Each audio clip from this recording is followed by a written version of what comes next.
സന്ധ്യാസമയങ്ങളിൽ ചൂളം വിളിക്കരുതെന്ന് പഴമക്കാര് പറയാറുണ്ട്. അതേ കൂട്ടുകാരെ, ഏറ്റവും ലേറ്റസ്റ്റ് ആയിട്ട് പുറത്തിറങ്ങിയിട്ടുള്ള മറ്റൊരു ഇന്തോനേഷ്യൻ ഹൊറർ മൂവിയുമായിട്ടാണ് ഞാൻ ഇന്ന് വന്നിരിക്കുന്നത്. ആദ്യമായിട്ടാണ് കൂട്ടുകാർ നമ്മുടെ ഈ ഒരു കൊച്ചു ചാനൽ കാണുന്നതെങ്കിൽ ഇപ്പൊ തന്നെ സബ്സ്ക്രൈബ് ചെയ്യാനും ലൈക്ക് ചെയ്യാനും മറക്കണ്ട. ഒട്ടും വൈകാതെ നമുക്ക് നേരെ കഥയിലോട്ട് കടക്കാം. സിനിമയുടെ തുടക്കത്തിൽ തന്നെ കാണിക്കുന്നത് ഒരു ഏലത്തോട്ടമാണ്. അവിടേക്ക് സുലൈമാൻ എന്ന് പറയുന്ന ഒരാളിപ്പോ ഒരു പക്ഷിയെ തേടി വന്നിരിക്കുകയാണ്. പറവ സിനിമയിൽ പ്രാവിനെ ഉപയോഗിച്ച് ഒരു പന്തയമില്ലേ, അതുപോലെ തന്നെ ജാവനീസ് ഗ്രാമത്തിൽ നടത്തിവരുന്ന ഒരു പന്തയമാണ് ഈ ഒരു പക്ഷിയെ ഉപയോഗിച്ചിട്ട്. ആ ഒരു പക്ഷിയെ ഒരുപാട് നേരം നോക്കിയതിനു ശേഷമാണ് സുലൈമാന് കിട്ടുന്നത്. ശബ്ദമൊന്നും ഉണ്ടാക്കാതെ ആ ഒരു പക്ഷിയെ പതിയെ പോയി സുലൈമാൻ കൈക്കലാക്കി. എന്നിട്ട് തന്റെ ഭാര്യയെ ഫോണിൽ വിളിച്ചിട്ട് ഈ കാര്യം പറഞ്ഞു. എടി, നമ്മൾ ഉടനെ തന്നെ വലിയ പണക്കാരായി മാറും, എനിക്ക് ആ പക്ഷിയെ കിട്ടി, ഞാൻ ഉടനെ തന്നെ വീട്ടിലേക്ക് വരാം എന്നും പറഞ്ഞ് പുള്ളിക്കാരൻ ഫോൺ വച്ചതും അവിടെ നിന്നും എന്തൊക്കെയോ സൗണ്ട് കേൾക്കാനായിട്ട് തുടങ്ങി. തിരിച്ച് വീട്ടിലേക്ക് പോകാനായിട്ട് നിൽക്കുമ്പോഴാണ് പുള്ളിയുടെ കാലില് എന്തോ പിടിച്ച് വലിച്ചിഴച്ച് കൊണ്ടുപോകുന്നത്. ആ ഒരു സംഭവത്തിന് ശേഷം സുലൈമാൻ കിടപ്പിലായി. പിന്നീട് കാണിക്കുന്നത് നമ്മുടെ കഥാനായകനായിട്ടുള്ള ഇപ്പുങ്ങിനെയാണ്. അവനും കൂട്ടുകാരും ഇപ്പോ ഒരു പട്ടത്തിന്റെ പുറകെയാണ്. ചരട് പൊട്ടിപ്പോയ ഈ പട്ടമാകട്ടെ ഏലത്തോട്ടത്തിലേക്കാണ് വീണു പോയിട്ടുണ്ടായിരുന്നത്. അങ്ങോട്ടേക്ക് പോകാൻ പാടില്ല എന്ന് ഇപ്പുങ്ങിന്റെ കൂട്ടുകാരിൽ ഒരാൾ പറഞ്ഞു. അവിടേക്ക് സന്ധ്യ മയങ്ങിയതിനു ശേഷം പോയവരാരും തിരിച്ചു വന്നിട്ടില്ല. ഈ അടുത്ത് തന്നെ നമ്മുടെ സുലൈമാനിക്കാക്കി പറ്റിയ സംഭവം നിങ്ങൾ അറിഞ്ഞിട്ടുണ്ടല്ലോ എന്നൊക്കെ പറഞ്ഞ് ഇപ്പുങ്ങിനെ അങ്ങോട്ടേക്ക് പോകുന്നതിൽ നിന്ന് വിലക്കുകയാണ് കൂട്ടുകാരൻ. നീ വേണമെന്നുണ്ടെങ്കിൽ എന്റെ വട്ടം എടുത്തോ, എന്നാലും ചങ്ങാതി അങ്ങോട്ടേക്ക് പോവല്ലേ എന്നാണ് കൂട്ടുകാരൻ പറയുന്നത്. പക്ഷെ ഇപ്പുങ്ങിന് ആ ഏലത്തോട്ടത്തിലേക്ക് പോകണമെന്നുണ്ടായിരുന്നു. ഒരുവിധം കൂട്ടുകാരൻ അവനെയും കൊണ്ട് തിരികെ വീട്ടിലേക്ക് പോവുകയാണ്. ഇവരുടെ വീടുകളെല്ലാം വളരെ അടുത്തടുത്തായിട്ടാണ്. ജാവനീസ് ഗ്രാമത്തിലെ എല്ലാ വീടുകളിലും പക്ഷികളെ വളർത്താറുണ്ടായിരുന്നു. അതും കൂടുതലും പന്തയത്തിന് വേണ്ടിയിട്ട്. 13 വയസ്സുള്ള നമ്മുടെ ഇപ്പുങ്ങ് താമസിക്കുന്നത് അവന്റെ ഗ്രാൻഡ് ഫാദറിന്റെയും ഗ്രാൻഡ് മദറിന്റെയും കൂടെയാണ്. വീടിനടുത്തുള്ള എല്ലാ റിലേറ്റീവ്സിനെയും കണ്ടതിന് ശേഷം മാത്രമാണ് നമ്മുടെ ഇപ്പുങ്ങ് വീട്ടിലേക്ക് പോകുന്നത്. ദേ ഈ കാണുന്നത് ഇപ്പുങ്ങിന്റെ ഗ്രാൻഡ് ഫാദറിന്റെ അനിയനാണ്. അങ്ങനെ ക്ഷീണിച്ച നമ്മുടെ ഇപ്പുങ്ങ് അകത്തേക്ക് കയറിയപ്പോ തന്നെ അവന്റെ ഗ്രാൻഡ് ഫാദർ ആയിട്ടുള്ള ലപ്പുങ്ങ് പക്ഷിപ്പന്തയത്തിന് പങ്കെടുക്കേണ്ട പക്ഷിയായിട്ടുള്ള അർജുനയെ അവന് പരിചയപ്പെടുത്തി കൊടുക്കുകയാണ്. എന്നിട്ട് ഇതുങ്ങൾക്ക് എങ്ങനെയാണ് തീറ്റ കൊടുക്കേണ്ടത് എന്നും ഇപ്പുങ്ങിന് അവന്റെ മുത്തശ്ശൻ പറഞ്ഞു കൊടുക്കുകയാണ്. മുത്തശ്ശൻ പറയുന്നതൊക്കെ നമ്മുടെ ഇപ്പുങ്ങ് അതേപടി അനുസരിക്കും. പക്ഷെ ഗ്രാൻഡ് മദർ ആയിട്ടുള്ള സ്ത്രീ പറയുന്നത് അവൻ കേൾക്കുകയില്ല. പ്രത്യേകിച്ച് സന്ധ്യാസമയത്ത് അവൻ എങ്ങനെ ചൂളം വിളിച്ചു നടക്കും. പിന്നീട് കാണിക്കുന്നത് നമ്മുടെ നേരത്തെ പരിക്ക് പറ്റി കിടപ്പിലായി കിടക്കുന്ന സുലൈമാന്റെ വീടാണ്. അവിടെ സുലൈമാന്റെ ഭാര്യയായിട്ടുള്ള ഖദീജ ഇപ്പൊ എന്തൊക്കെയോ ബ്ലാക്ക് മാജിക്കും മറ്റൊക്കെ ചെയ്തിട്ട് തന്റെ ഭർത്താവിന്റെ രോഗങ്ങളൊക്കെ മാറ്റാനായിട്ട് ശ്രമിക്കുന്നു. സുലൈമാന്റെ ശരീരം മാത്രമാണ് ഈ ലോകത്തുള്ളത്, മറ്റതെല്ലാം മറുലോകത്താണ്. എങ്ങനെയെങ്കിലും തന്റെ ഭർത്താവിനെ ഇങ്ങോട്ടേക്ക് കൊണ്ടുവരണം, അതിനായിട്ടാണ് പുള്ളിക്കാരി ശ്രമിക്കുന്നത്. ഇതേ ഗ്രാമത്തിൽ തന്നെ നമ്മുടെ ഇപ്പുങ്ങിന്റെ ഒക്കെ ബന്ധുവായിട്ടുള്ള വിവിക് എന്ന് പറയുന്ന ഒരാളാണെന്നുണ്ടെങ്കിൽ ഇപ്പൊ വീടിന്റെ അകത്ത് നിന്ന് എന്തൊക്കെയോ സൗണ്ടുകൾ കേട്ടിട്ട് അങ്ങോട്ടേക്ക് പോയി നോക്കുകയാണ്. പെട്ടെന്ന് തന്നെ കറന്റ് പോയി. അദ്ദേഹം ഒരു തീപ്പെട്ടി കത്തിച്ചാണ് അവിടെ മൊത്തം ഇപ്പോൾ നോക്കിക്കൊണ്ടിരിക്കുന്നത്. പുറകിലായിട്ട് ഒരു പ്രേതം നിൽക്കുന്നുണ്ട്. പക്ഷെ അയാൾ അത് കാണുന്നില്ല. കണ്ടപ്പോഴേക്കും ആ ഒരു പ്രേതം വന്നിട്ട് വിവിക്കിന്റെ കഥ കഴിച്ചിരുന്നു. സുലൈമാൻ ഇതെല്ലാം നേരിട്ട് കാണുന്നുണ്ടായിരുന്നു. ഇതിപ്പോൾ ആദ്യമായിട്ടല്ല, ഈ ഒരു ഗ്രാമത്തില് മുൻപും ആളുകളെ പെട്ടെന്ന് കാണാതാവുന്നുണ്ട്. പിന്നീട് അവരെ കണ്ടെത്താനേ പറ്റുന്നില്ല. അല്ലെന്നുണ്ടെങ്കിൽ അവർ ഇതുപോലെ കിടപ്പിലാവും. ഇപ്പുങ്ങിന്റെ ഗ്രാൻഡ് ഫാദർ ആയിട്ടുള്ള ലാൻഡുങ് ഇപ്പോൾ പെട്രോളിങ്ങിനായിട്ട് പോവുകയാണ്. ഗ്രാൻഡ് മദർ ആയിട്ടുള്ള സ്ത്രീ പുള്ളിക്കാരനെ അപ്പൊ ചീത്ത പറയുന്നുണ്ട്. നിങ്ങൾക്ക് ഇത്രയും വയസ്സായിട്ടോ നിങ്ങൾ എന്തിനാണ് ഈ ഒരു സെക്യൂരിറ്റി പണിക്ക് പോകുന്നത്? വീട്ടിൽ നിന്ന് ഇറങ്ങുന്നതിന് മുമ്പായിട്ട് ഇപ്പുങ്ങിന് അവന്റെ ഗ്രാൻഡ് ഫാദർ ആയിട്ടുള്ള ലാൻഡുങ് ഒരു കളിപ്പാട്ടം കൊടുക്കുന്നുണ്ട്. ഒരു പക്ഷിയുടെ ആകൃതിയിലുള്ള ഒരു പ്രതിമ. അതിന്റെ പുറകിലൂടെ എങ്ങനെ ഊതിയിട്ടുണ്ടെങ്കിൽ ഒരു വിസിൽ പോലെ അത് മുഴങ്ങും. വൈകിട്ട് നീ എന്തായാലും ഇത് ഊതാൻ നിൽക്കരുത്, വൈകിട്ട് വിസിൽ അടിക്കാനും പാടില്ല എന്ന് പറഞ്ഞാണ് നമ്മുടെ ലാൻഡിങ് പുറത്തേക്ക് പോകുന്നത്. പക്ഷെ ലാൻഡിങ്ങിന്റെ കൂടെ ഉണ്ടായിരുന്ന ഒരാൾ അപ്പോഴേക്കും ഓടി വന്നിട്ട് വീക്കിന് പറ്റിയ ആ ഒരു കാര്യം പറയുകയാണ്. അതായത് പുള്ളിക്കാരൻ മരണപ്പെട്ടിട്ടുണ്ടായിരുന്നു. അടുത്ത ദിവസം നാടാകെ ഞെട്ടിയിരിക്കുകയാണ്. അടുത്ത ഒരു മരണം കൂടി നടന്നിരിക്കുന്നു. അയാൾക്ക് വേണ്ട ആ ഒരു ശവമഞ്ചല് അപ്പൊ തന്നെ നാട്ടുകാര് അങ്ങോട്ടേക്ക് എത്തിക്കുന്നുണ്ട്. മറുവശത്ത് കിടപ്പിലായിരുന്ന നമ്മുടെ സുലൈമാന് എന്തോ ഒരു ദുസ്വപ്നം കണ്ടിട്ട് കട്ടിലിൽ നിന്ന് എഴുന്നേറ്റിരിക്കുകയാണ്. ഭാര്യ അയാൾക്ക് ഭക്ഷണം കൊടുക്കുന്നുണ്ടെങ്കിലും അതെല്ലാം പുള്ളിക്കാരൻ തുപ്പിക്കളയുകയാണ്. എന്തോ പേടിച്ചരണ്ട ഒരു മുഖഭാവമായിരുന്നു സുലൈമാന്. അങ്ങനെ അന്ന് രാത്രി ആയപ്പോ നമ്മുടെ ഇപ്പുങ്ങാണെന്നുണ്ടെങ്കിൽ സോഫയിലാണ് കിടന്നുറങ്ങുന്നത്. എന്തൊരു സൗണ്ട് കേട്ടിട്ട് അവൻ പുറത്തേക്ക് ഇറങ്ങി നോക്കുകയാണ്. ഡോറൊക്കെ തുറന്നു കിടക്കുന്നുണ്ട്. അമ്മുമ്മയെ വിളിച്ചിട്ട് അമ്മുമ്മ എണീക്കുന്നുമില്ല. അവനങ്ങനെ പുറത്തേക്ക് പോയി നോക്കിയപ്പോൾ അവന്റെ ഗ്രാൻഡ് ഫാദർ ആയിട്ടുള്ള ലാൻഡിങ് ആണെന്നുണ്ടെങ്കിൽ ഇവന് നേരത്തെ കൊടുത്തിട്ടുണ്ടായിരുന്ന ആ ഒരു കളിപ്പാട്ടുണ്ടല്ലോ, ആ ഒരു പക്ഷിയുടെ കളിപ്പാട്ടം, അതും എടുത്തുകൊണ്ട് ഇവന്റെ ഫ്രണ്ടിലൂടെ നടന്നു വരികയാണ്. ഇവനെ കണ്ടിട്ട് മൈൻഡ് പോലും പുള്ളിക്കാരൻ ചെയ്യുന്നില്ല. മുത്തശ്ശനാകട്ടെ അകത്തേക്ക് കയറി പോവുകയും ചെയ്തു. മോനെ ഇപ്പും അകത്തേക്ക് കയറി വാ എന്ന് പറയുന്നുണ്ട്. നമ്മുടെ ഇപ്പും കാണുന്നുണ്ടെങ്കിൽ പേടിച്ച് പേടിച്ച് വീടിന്റെ അകത്തേക്ക് തന്നെ കയറി. കാരണം മുത്തശ്ശൻ എന്തോ ഒരു വിയേഡായിട്ടൊക്കെയാണ് പെരുമാറുന്നത് അവന്റെ അടുത്ത്. അവനങ്ങനെ അവിടെ ഉണ്ടായിരുന്ന തുണികൾക്കിടയിലൂടെയൊക്കെ നടന്ന് ബാത്റൂമിന്റെ അടുത്തേക്ക് എത്തി. ബാത്റൂമിൽ നിന്ന് വെള്ളം ഒഴിക്കുന്ന ആ ഒരു കുളിക്കുന്ന സൗണ്ട് അവൻ കേൾക്കുന്നുണ്ട്. പെട്ടെന്ന് അവൻ ബാത്റൂം തുറന്നു നോക്കിയപ്പോ അതിനുള്ളിൽ ഒരു മനുഷ്യനുമില്ല. അവനാകെ പേടിയായി. അവൻ പെട്ടെന്ന് പുറത്തേക്ക് ഇറങ്ങി. അപ്പൊ ദേ വീണ്ടും അവന്റെ മുത്തശ്ശൻ പുറകിലായിട്ട് നിൽക്കുന്നു. നോക്കിയപ്പോ അങ്ങേര് വീണ്ടും അകത്തേക്ക് കയറി പോവാണ്. എന്താണ് സംഭവിക്കുന്നതെന്ന് നമ്മുടെ ഇപ്പുങ്ങിന് ഒരു എത്തും പിടിയും കിട്ടുന്നില്ല. അവൻ വീണ്ടും വേഗം അകത്തേക്ക് കയറിയിട്ട് ഗ്രാൻഡ് മദർ ആയിട്ടുള്ള ശ്രീയുടെ അടുത്തേക്ക് പോവുകയാണ്. പുള്ളിക്കാരി അവിടെ ബെഡിലിരുന്നു കൊണ്ട് എല്ലാ തുണിയും മടക്കി വെക്കുകയായിരുന്നു. കണ്ണാടിയിൽ മുടിയൊക്കെ ഒന്ന് ചീകിയിട്ട് അവൻ തിരിഞ്ഞു നോക്കിയപ്പോ ഗ്രാൻഡ് മദർ ആയിട്ടുള്ള ശ്രീയെ അവിടെ കാണാനില്ല. പെട്ടെന്നാണ് ഈ ഒരു കട്ടിലിന്റെ അടിയിൽ നിന്ന് ഒരു കൈ വന്നിട്ട് അവന്റെ കാലിൽ പിടിക്കുന്നത്. അവൻ പേടിച്ച് കട്ടിലിന്റെ അടിയിലേക്ക് നോക്കിയപ്പോ അവന്റെ ഗ്രാൻഡ് മദർ ആയിട്ടുള്ള ശ്രീ അവനോട് പറയുകയാണ്, ഒച്ച ഉണ്ടാക്കല്ലേ, അത് ഞാനല്ല എന്ന്. അതായത് നേരത്തെ തുണി മടക്കി വെച്ചുകൊണ്ടിരുന്നത് ഒരു പ്രേതമായിരുന്നു, ഈ ഒരു അമ്മയല്ലായിരുന്നു. അവൻ പെട്ടെന്ന് തന്നെ കട്ടിലടിയേക്ക് അമ്മമ്മയുടെ ഒപ്പം കയറി കിടക്കാണ്. എന്നിട്ട് ഇവര് രണ്ടുപേരും പുറത്തേക്ക് നോക്കുമ്പോ ആ ഒരു പ്രേതം ഇവരുടെ നേരെ വരുന്നുണ്ട്. ഇപ്പുങ്ങും അവന്റെ അമ്മാമ്മയും പേടിച്ച് വിറച്ച് കട്ടിലിനടിയിൽ തന്നെ ഇരിക്കുകയാണ്. ഈ ഒരു പ്രേതമാകട്ടെ ആ ഒരു കട്ടിലിന്റെ തൊട്ടടുത്തേക്ക് എത്തിയിട്ടുണ്ട്. ഇനി എന്താ അമ്മാമ്മയെ നമ്മൾ ചെയ്യാ എന്ന് ചോദിച്ചുകൊണ്ട് അമ്മാമ്മേനെ അവൻ നോക്കിയപ്പോഴേക്കും ആ സ്ഥാനത്തും ഒരു പ്രേതമാണ് ഉള്ളത്. പേടിച്ച് വിറച്ച് ഇപ്പുങ്ങ് ഞെട്ടി ഉണർന്നു.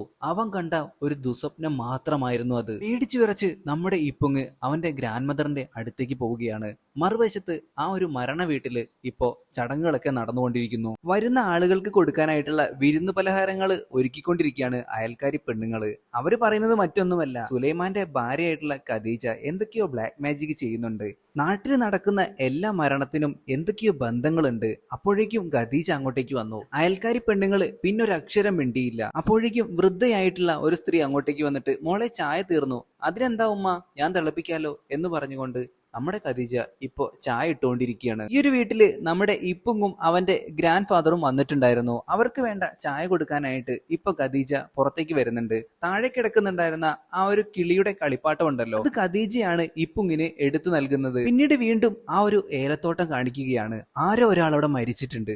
അത് കാണാനായിട്ട് നമ്മുടെ ഇപ്പുങ് അങ്ങോട്ടേക്ക് ഇപ്പൊ ഓടിപ്പോവാണ്. നാട്ടുകാരെല്ലാവരും തന്നെ ഉണ്ടായിരുന്നു, അവന്റെ ഗ്രാൻഡ് ഫാദറും ഗ്രാൻഡ് മദറും അടക്കം. പെട്ടെന്ന് തന്നെ ആ ഒരു കുഴിയിലേക്ക് നമ്മുടെ ഇപ്പുങ്ങിനെ അവന്റെ കൂട്ടുകാര് തള്ളിയിടുകയാണ്. അവൻ നോക്കുമ്പോൾ അവനും ആ ഒരു ശവവും മാത്രമാണ് ആ ഒരു കുഴിയിലുള്ളത്. പുറത്തേക്ക് നോക്കിയപ്പോൾ അവന്റെ മുൻപിലായിട്ട് ഒരു പ്രേതത്തെ അവന് കാണാൻ കഴിയുന്നു. എല്ലാവരും അവന് എതിരായിരുന്നു, അവന്റെ ഗ്രാൻഡ് ഫാദറും ഗ്രാൻഡ് മദറും അടക്കം. ഇവൻ എന്താ ചെയ്യേണ്ടെന്ന് ഒരു പിടുത്തവും കിട്ടുന്നില്ല. ഈ ഒരു പ്രേതമാണെന്നുണ്ടെങ്കിൽ അവന് നേരെ ഇങ്ങനെ വന്നുകൊണ്ടേയിരിക്കുകയാണ്.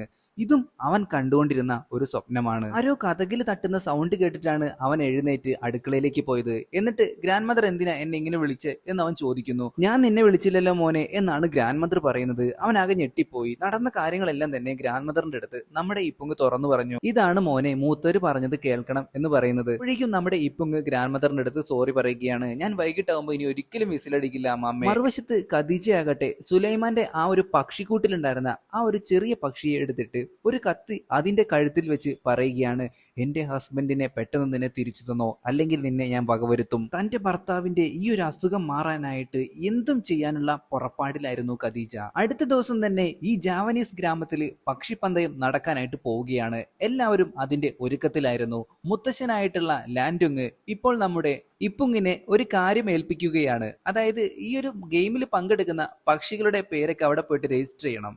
ഇവരുടെ പക്ഷിയുടെ പേര് അർജുന എന്നാണ്. ഗ്രാമത്തിൽ തുടർച്ചയായി നടക്കുന്ന മരണത്തെ പറ്റി ഇപ്പോ ലാൻഡുങ് തന്റെ സഹോദരനായിട്ടുള്ള അലിയോട് പറയുന്നുണ്ട്. അലി ചില്ലറ ചെപ്പടി വിദ്യകളും അതുപോലെ തന്നെ ബ്ലാക്ക് മാജിക് ചെയ്യുന്നവർക്ക് എതിരെയുമുള്ള ഒരു വ്യക്തിയായിരുന്നു. മറുവശത്ത് ഖദീജയാകട്ടെ തന്റെ ഭർത്താവിനെ തിരികെ കിട്ടാനായിട്ട് ഒരു പക്ഷിയെ കൊന്നൊടുക്കി കൂടോത്രം ചെയ്യുകയാണ്. ഇതുകൊണ്ടുണ്ടാകുന്ന ഭവിഷ്യത്തൊന്നും അവൾ ചിന്തിക്കുന്നില്ല. ഇപ്പുങ്ങിന്റെ ഗ്രാൻഡ് മദർ ആയിട്ടുള്ള ശ്രീ പുറത്തു നിന്നൊരു സൗണ്ട് കേട്ടിട്ട് അങ്ങോട്ടേക്ക് പോയി നോക്കുകയാണ്. പട്ട പകലാണ്, പക്ഷെ കിണറിൽ നിന്നും എന്തോ ഒരു സൗണ്ട്.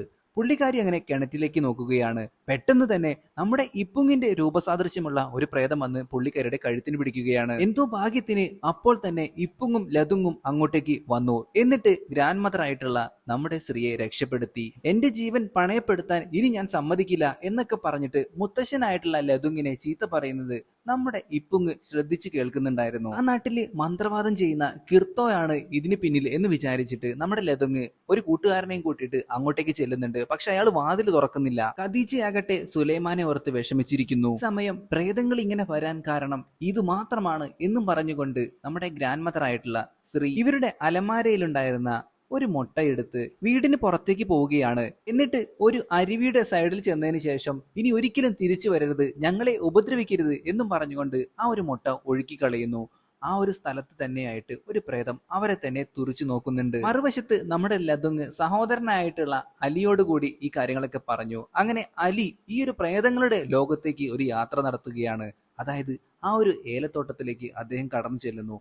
അവിടെ വെച്ച് ആ ഒരു പ്രേതത്തെ അവൻ മനസ്സിലാക്കുകയാണ്. എന്താണ് ഉദ്ദേശമെന്നും മനസ്സിലായി. ഈ പ്രേതങ്ങളുടെ ലോകത്ത് പെട്ടുപോകുന്ന ആരെങ്കിലും പിന്നീട് ജീവിതത്തിലേക്ക് തിരികെ വരണമെന്നുണ്ടെങ്കിൽ അവർക്കൊരു റീപ്ലേസ്മെന്റ്, അതായത് അവർക്ക് പകരമായിട്ട് ഈ ഒരു ലോകത്തേക്ക് മറ്റാരെങ്കിലും വരണം. അതിനായിട്ടാണ് ഇപ്പൊ ആ ഒരു പ്രേതം ശ്രമിച്ചുകൊണ്ടിരിക്കുന്നത്. അതായത് ഇപ്പൊ സുലൈമാൻ അവിടെ പെട്ടുകിടക്കുകയാണ്. മറ്റാരെങ്കിലും അതിന്റെ റീപ്ലേസ്മെന്റ് ആയിട്ട് വരുമ്പോൾ അവർക്ക് അവിടെ നിന്ന് രക്ഷപ്പെടാനായിട്ട് വേറൊരാൾ വേണ്ടി വരും. അങ്ങനെയാണ് ഈ ഒരു ഗ്രാമത്തിൽ ഇപ്പോൾ മൊത്തം മരണങ്ങളും സംഭവിച്ചുകൊണ്ടിരിക്കുന്നത്. അതേസമയം കിർത്തോ ഖദീജയുടെ അടുത്ത് ഈ കാര്യങ്ങളൊക്കെ പറഞ്ഞു. അതോടുകൂടിയിട്ട് അവള് ബ്ലാക്ക് മാജിക് ചെയ്യാൻ തയ്യാറാവുന്നു. മറുവശത്ത് സ്കൂൾ അസംബ്ലിയിൽ പങ്കെടുത്തുകൊണ്ടിരിക്കുകയാണ് ഇപ്പുങ്. എനിക്ക് ഗ്രാൻഡ് ഫാദർ തന്നിട്ടുണ്ടായിരുന്ന ആ ഒരു പക്ഷിയുടെ പ്രതിമയെ പറ്റിയിട്ടൊക്കെ സംസാരിച്ചുകൊണ്ടിരിക്കുകയാണ് ഇപ്പുങ്. പെട്ടെന്നാണ് അവന്റെ വായിൽ നിന്ന് ചോര വരുന്നുണ്ടെന്ന് കൂട്ടുകാരൻ പറയുന്നത്. ഇപ്പുങ്ങിന്റെ തൊട്ടു മുമ്പിലുണ്ടായിരുന്ന PT സാറുടെ തലയാണെന്നുണ്ടെങ്കിൽ ഇപ്പൊ തിരിഞ്ഞു വന്നിട്ട് അവനെ നോക്കിയിട്ട് എന്തോ ഇങ്ങനെ പറയുന്നുണ്ട്. ഇതൊക്കെ കണ്ട് പേടിച്ച് നമ്മുടെ ഇപ്പും കാണുന്നുണ്ടെങ്കിൽ അവിടെ നിന്ന് ഓടിപ്പോയിട്ട് ബാത്റൂമിലേക്ക് കയറാണ്. ബാത്റൂമിന്റെ വാതിലിന്റെ അപ്പുറത്തേക്ക് അവൻ കാല് വെച്ചപ്പോ തന്നെ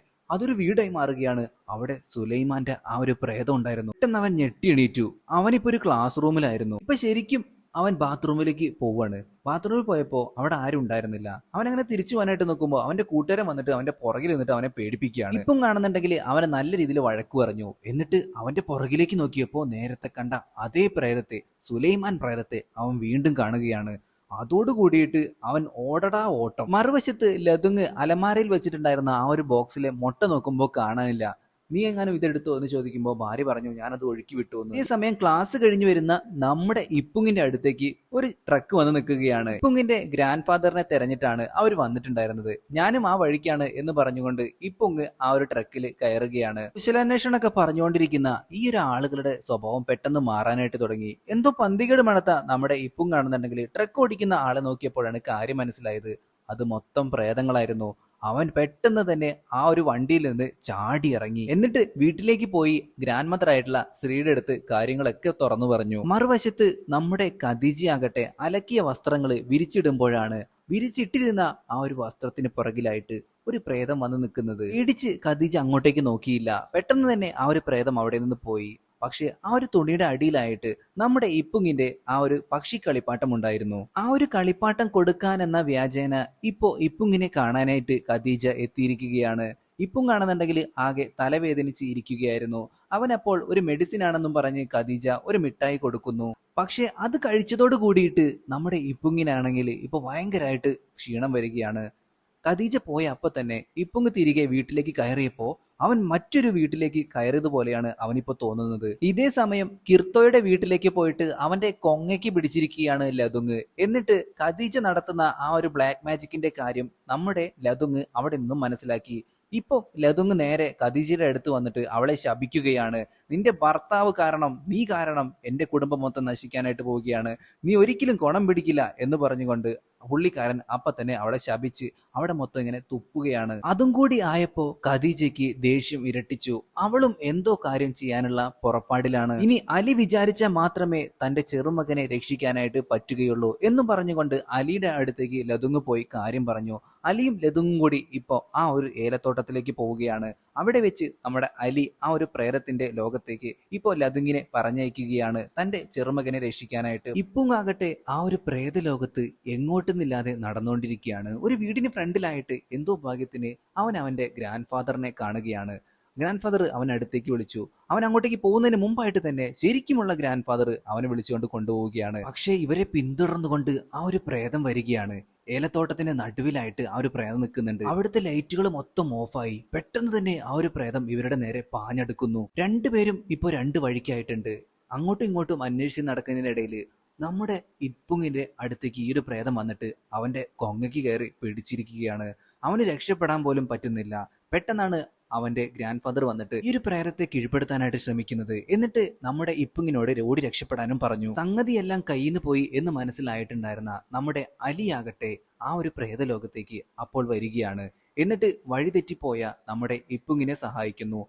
ഇപ്പുങ്ങാകട്ടെ അവിടെ ഒരുപാട് പക്ഷികൾ അവന് നേരെ വരുമ്പോ പേടിച്ച് വിറച്ചു നിൽക്കുകയായിരുന്നു. ഒരുവിധം അലിയും ഇപ്പുങ്ങും അവിടെ നിന്നും രക്ഷപ്പെട്ടു. പക്ഷേ ലതുങ് അവിടെ പെട്ടുപോയി. അടുത്ത ദിവസം രാവിലെ തന്നെ ഗ്രാമത്തിലെ ഒരാള് ഇപ്പൊ സുലൈമാന്റെ വീടിന്റെ ഫ്രണ്ടിലൂടെ പോകുമ്പോ കിടപ്പിലായിരുന്ന സുലൈമാന്റെ എല്ലാ അസുഖവും മാറി അവനിപ്പോ അവന്റെ പക്ഷിയെ നോക്കി നിൽക്കുന്നു. ചെലവുണ്ട് കേട്ടോ എന്ന് ആ ഒരു ഗ്രാമത്തിലെ നിവാസി പറഞ്ഞു. ഖദീജയും ഇപ്പോൾ ഹാപ്പിയാണ്. ലതുങ് തിരിച്ചു വരുന്നതും കാത്തിരിപ്പാണ് നമ്മുടെ ഇപ്പുങ്ങും അവന്റെ ഗ്രാൻഡ് മദറും. പെട്ടെന്ന് തന്നെ ഖദീജ അലക്കിയ തുണികളൊക്കെ വിരിച്ചുകൊണ്ടിരിക്കുമ്പോൾ പൊന്തക്കാട്ടിൽ നിന്ന് എന്തോ അവളെ നോക്കുന്നുണ്ട്. കുറച്ചു സമയം കഴിഞ്ഞ് നമ്മുടെ സുലൈമാൻ വീടിനകത്തേക്ക് പോയിട്ട് മുകളിൽ തൂക്കിയിട്ടുണ്ടായിരുന്ന ആ ഒരു കൂട് എടുത്തു നോക്കിയപ്പോ അവൻ ഞെട്ടിപ്പോയി. അവന്റെ ഭാര്യയുടെ തല മാത്രം അതിനുള്ളിൽ ഇങ്ങനെ ഇരിക്കുകയാണ്. പേടിച്ചു വിറച്ച അവൻ വീട്ടിൽ നിന്ന് ഇറങ്ങിയോടുകയാണ്. ഇതെല്ലാം കണ്ടുകൊണ്ട് നമ്മുടെ അലി അവരുടെ വീടിന്റെ പരിസരത്ത് തന്നെ ഉണ്ടായിരുന്നു. സിനിമയുടെ അവസാനത്തില് നമ്മുടെ ഇപ്പുങ്ങിന്റെ ഗ്രാൻഡ് ഫാദർ ആയിട്ടുള്ള ലതുങ് തിരിച്ചു വരുന്നതും കാണിച്ചുകൊണ്ടാണ് നമ്മുടെ ഇന്നത്തെ സിനിമ അവസാനിക്കുന്നത്. അതായത് ഖദീജയെ ആ ഒരു പ്രേതലോകത്ത് പെടുത്തിയതിനു ശേഷം അല്ലെങ്കിൽ ആ ഒരു റീപ്ലേസ് ചെയ്തതിനു ശേഷം ലതുങ് തിരിച്ചു വന്നതായിരിക്കാം എന്ന് നമുക്ക് കരുതാം. അപ്പൊ ഇന്നത്തെ വീഡിയോ എല്ലാ കൂട്ടുകാർക്കും ഇഷ്ടപ്പെട്ടുണ്ടെങ്കിൽ ലൈക്ക് ചെയ്യാനും ഷെയർ ചെയ്യാനും മറക്കരുത്. ആദ്യമായിട്ടാണ് കൂട്ടുകാർ ഈ ഒരു ചാനൽ കാണുന്നെങ്കിൽ ഇപ്പൊ തന്നെ ഒന്ന് സബ്സ്ക്രൈബ് ചെയ്തേക്കുക, ലൈക്ക് ചെയ്യാനും മറക്കണ്ട. അപ്പോൾ പുതിയൊരു വീഡിയോ ആയിട്ട് നമുക്ക് വീണ്ടും കാണാം. അതുവരെ എല്ലാവരും നല്ല ഹാപ്പി ആയിട്ടിരിക്കാം. Tata, bye by.